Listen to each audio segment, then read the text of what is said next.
se retrouve au monastère le plus grand d'Europe, qui est basé en Auvergne, pas loin de la chaîne du Puy. Et je suis accompagné par monsieur... De Lama Namgyal. Voilà.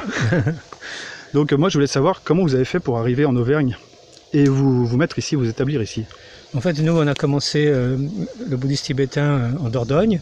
On a un centre là-bas, dans le Périgord. Et on voulait faire un centre où on pouvait effectuer les retraites de 3 ans, 3 mois, 3 jours traditionnelles. Et puis créer un monastère pour les hommes et les femmes et un temple tibétain. Et en Dordogne, c'était pas possible. Et donc ici, avant, il y avait un grand écrivain cinéaste, Arnaud Desjardins. Donc Arnaud Desjardins a hérité d'une demeure familiale dans le sud et il nous a proposé sa maison que vous avez vue à l'entrée, la grande maison. Et donc c'est pour ça qu'on est là, on est arrivé ici en 1984 grâce à Arnaud Desjardins. Et donc on a commencé à effectuer les retraites. Au début on était à une vingtaine. Il y avait 14 hommes, 5 femmes et un grand yogi tibétain, Lama Ganden Rinpoche. Et puis ça s'est petit à petit, il y a eu jusqu'à 108 personnes qui faisaient la retraite de 3 ans, 3 mois, 3 jours. Et il y a eu énormément de gens qui sont venus faire les retraites et on a ouvert les 2 monastères pour les moines et les moniales après. D'accord, très bien. Et donc ça n'a pas été trop dur de se faire accueillir par les gens d'ici? Alors pas du tout, parce qu'avant, Arnaud Desjardins, il était là depuis 10-15 ans, je ne sais plus, et il recevait des milliers de gens par an qui allaient dans les hôtels, les gîtes, les restaurants et tout, donc ils faisaient vraiment marcher toute la région. Et donc ils étaient désolés qu'ils partent, et quand ils ont su qu'on venait, nous on a fait beaucoup marcher les artisans, tout ça pour la construction du temple, et puis les hôtels, les gîtes aussi et les restaurants. Et vous avez mis plus d'1 an à construire, il me semble. 20 ans. 20 ans? Parce qu'on est arrivé ici en 1884. On a commencé le temple en 93 et il a été ouvert au public en 2013. Donc c'est 20 ans de travail fait par, il y a eu à peu près 500 personnes qui sont venues travailler bénévolement. Mais aussi on a employé beaucoup d'artisans de la région, vous verrez, pour le plancher, l'électricité, la chaufferie, etc. Donc 500 personnes qui ont travaillé sur ce projet, donc 20 ans de travail. C'est énorme, c'est énorme. Ouais. D'accord, très bien.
Donc vous voyez cette fresque en haut représente toute la lignée depuis les grands yogis indiens bouddhistes jusqu'au lama tibétain. Donc il y a les 16 karmapas et les 13 shamarpas du passé. Donc vous voyez, ça commence pas au milieu, en haut c'est le fondateur, d'où vient notre tradition de lama Dorje Chang. Et à gauche, Dorje Tilopa, Naropa, Marpa et Milarepa. Donc nous sommes la tradition de Milarepa, le grand yogi. Et là, vous allez voir nos maîtres actuels. Donc c'est ce jeune homme, qui est le jeune Karmapa, il a 35 ans. C'est l'équivalent du Dalai Lama. Hein. Donc c'est lui le chef de notre tradition, le Kagyupa, la tradition orale. Et c'est lui qui est responsable pour l'Orient et l'Occident de tous les centres tibétains Kagyupa. Donc il a 35 ans. Et de l'autre côté, voilà, et de l'autre côté c'est son maître, Shamarpa, qui lui a tout transmis, la lignée et les initiations.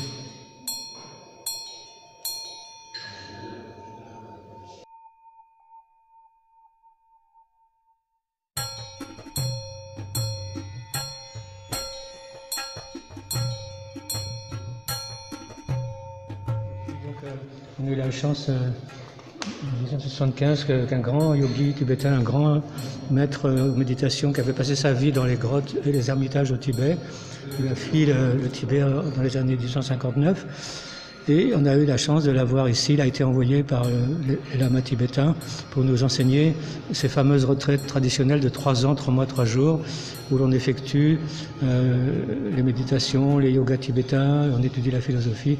Donc c'est ce grand maître tibétain qui a tout initié ici et en Europe, Lama Gendun Rinpoché.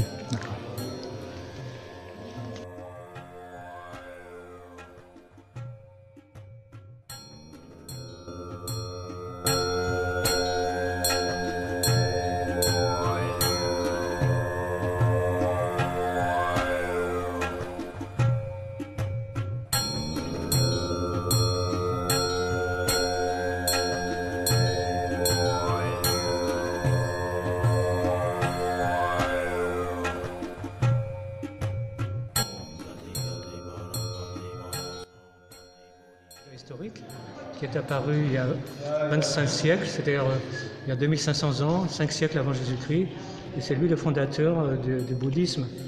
Donc c'était le fils d'un roi et d'une reine d'un royaume qui se trouvait au nord de l'Inde et au sud du Népal. Donc il a vécu la vie d'un prince, et puis à l'âge de 29 ans, il s'est marié, hein, il a eu un enfant. À l'âge de 29 ans, il voulait savoir quel est le sens de l'existence, connaître la vérité ultime, et il a quitté son royaume, sa famille. Et pendant 6 ans, il a pratiqué avec tous les grands yogis hindous de l'époque, dans les forêts de l'Inde, dans l'Himalaya. Et finalement, après, il les a tous quittés et il a atteint l'éveil à l'âge de 35 ans. Après 6 années d'ascétisme, et jusqu'à l'âge de 80 ans, il a enseigné la voie qui mène à l'éveil, qui est devenu le bouddhisme.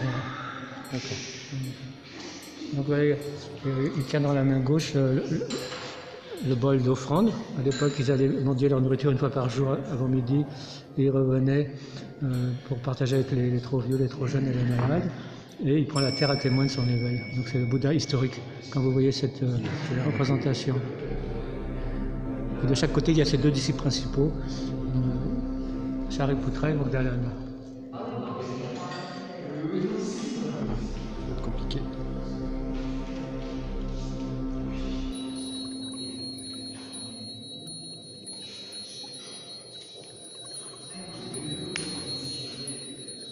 Allez, on termine la vidéo ici. Donc j'étais accompagné, c'était sympa. Vous avez eu la petite visite du monastère, et pas avec n'importe qui. Donc c'était plutôt une bonne chose. Et moi je vais peut-être me mettre en facecam. Donc voilà, monastère le plus grand d'Europe. Hop, avec le micro, parce qu'il y a un petit peu de vent. Donc le plus grand d'Europe qui se trouve en Auvergne, près de la chaîne du Puy. Donc c'est plutôt sympa. Et qu'est-ce qu'on est bien ici, quoi. C'est tout ce que j'ai à dire. Donc si vous pouvez venir, vous pouvez venir, il n'y a pas de souci, c'est ouvert, c'est libre à tout le monde. Et on est bien accueillis et c'était vraiment excellent. Et peut-être que je reviendrai avant la fin de l'année, j'en sais rien. Voilà, je mets ma main pour cacher du vent, alors j'espère qu'on m'entend bien. Et puis de toute façon, on va se couper là. Je remercie encore tout le monde de me suivre. Et puis à bientôt, on se retrouvera pour autre chose. Là je vise les apiculteurs, donc on verra ce que ça donne. Allez, ciao tout le monde!